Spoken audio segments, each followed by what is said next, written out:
morning! Magluluto tayo ng pork teriyaki. O yan, maglalagay na siya ng yung tinadtad na luya.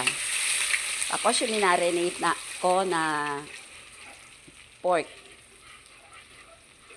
Yan, lagay na natin yung pork. Simple lang.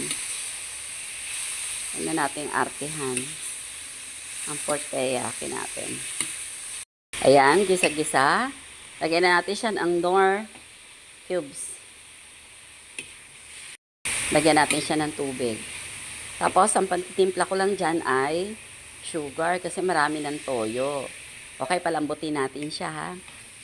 Okay, tignan natin. Medyo malambot na siya. Okay. Lagyan na tayo ng konting paanghang. Konting sili. Para maanghang-anghang yung ating teriyaki. Wait lang. Ayan, okay na yung ating pork teriyaki. Lagyan natin siya ng konting sesame oil. Wow, ang bango. Okay, luto na siya. Siguro napapansin nyo maraming sauce kasi gusto nila maraming sauce. Sauce lang, ulam na.